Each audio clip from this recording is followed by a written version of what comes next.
देखिए, तो देश की राजनीति में एक बार आया था कि कांग्रेस वालों का कि मोदी जी सूट पहन कर के जाते हैं, तो बयान तो इन्होंने जारी किया है। और जब बयान जारी हुआ है तो फिर काहे को अब तकलीफ़ पा रहे हैं? तो उनको तकलीफ़ नहीं पाना चाहिए। आप तो आलू से सोना उगा सकते हैं और आटा को आप लीटर में आप नाप सकते हैं, तो ये तो ऐसा इनका चलते रहता है। लगातार केंद्रीय मंत्रियों का दौरा होना चाहिए, उससे प्रदेश को कोई नुकसान नहीं है, प्रदेश की जनता को नुकसान नहीं है। मंत्री आएंगे तो भला ही करेंगे। नितिन गडकरी जी ने मुख्यमंत्री को मंच के संबोधन में कहा कि मुख्यमंत्री जी 1 लाख करोड़ का प्रस्ताव भेजिए। थोड़ा सा मुख्यमंत्री को पूछना आपके कितने करोड़ का प्रस्ताव अभी तक भेजे हैं। वो तो 1 लाख करोड़ की बात किए हैं। एक्चुअल में राज्य सरकार को इसलिए दिक्कत आ रही है, राज्य सरकार को इसलिए तकलीफ़ आ रही है कि केंद्रीय मंत्री आकर के जब अपनी समीक्षा करते हैं तो हिंदुस्तान में जो बाकी प्रदेश है उसमें छत्तीसगढ़ कहाँ पर खड़ा हुआ है, और नीचे पायदान पर छत्तीसगढ़ लगातार जा रही है, सब देख रहे हैं। तो ये जब सामने आता है तो कांग्रेस को पीड़ा होती है। और मैं तो ये सोचता हूँ कि केंद्रीय मंत्री आने के बाद में छत्तीसगढ़ के जनता का कहीं नुकसान नहीं है, बल्कि उनकी भला है, और इसके लिए हम लोग आमंत्रित करते रहते हैं कि यहाँ पर आना चाहिए। देखिए, मेरे जानकारी में तो बूथ अध्यक्षों का सम्मान हुआ है, लेकिन महत्वपूर्ण प्रश्न ये है कि भारतीय जनता पार्टी के राष्ट्रीय अध्यक्ष के हाथों यदि बूथ अध्यक्षों का सम्मान हो रहा है, यही भारतीय जनता पार्टी है जो बूथ के कार्यकर्ता का सम्मान करते हैं, उनकी इज्जत करते हैं, उनकी पहचान करते हैं। ये जो विषय आया है, गौड़ विषय हो सकता है, गौड़ हो, लेकिन महत्वपूर्ण ये है कि हमारे और कांग्रेस में जो तुलना करते हैं कि अंतर दोनों में क्या है।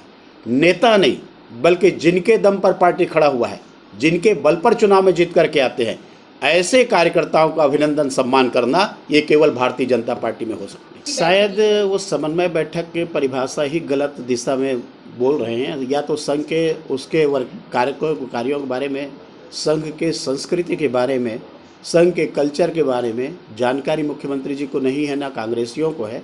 और जिस बात की जानकारी नहीं है, मैं बोलता हूँ कि ऐसे बयान देने का कोई औचित्य नहीं है कि समन्वय क्या है। अरे समन्वय, उनकी जो बैठकें हैं वो होती रहती है, और समन्वय जो बैठक करते हैं लगातार, आज उनको ये देखना चाहिए कि कितना वो संघ को समझते हैं, कितना बीजेपी को समझते हैं कि पूरे हिंदुस्तान में कांग्रेस का सुकड़ा साफ हो गया।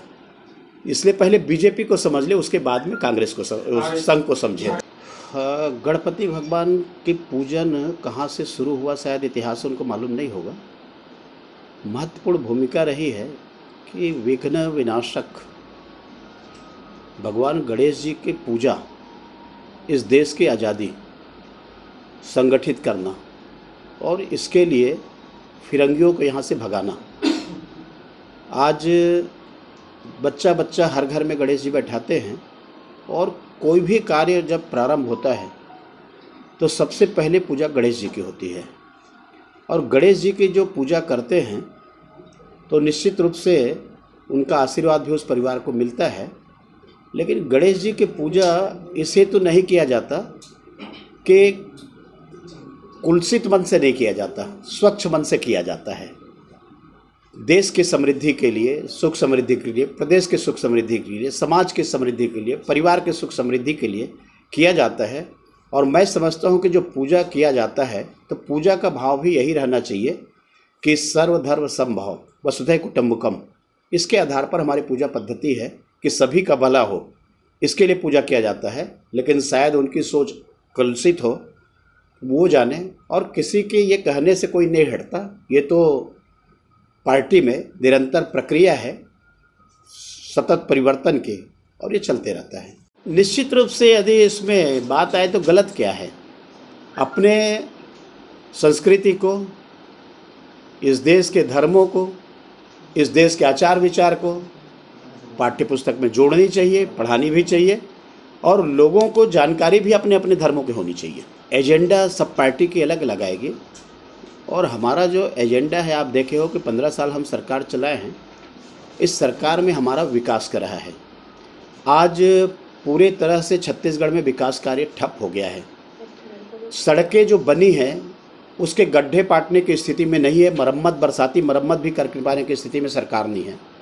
केंद्र की योजनाओं के क्या हस्र है छत्तीसगढ़ में किसी से छुपा हुआ नहीं है, राज्यांश देने की स्थिति में नहीं है।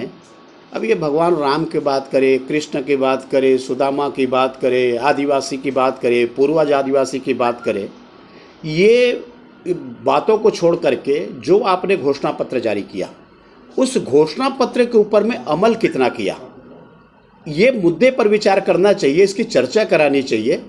आपकी जो ड्रीम प्रोजेक्ट है उसकी चर्चा करानी चाहिए।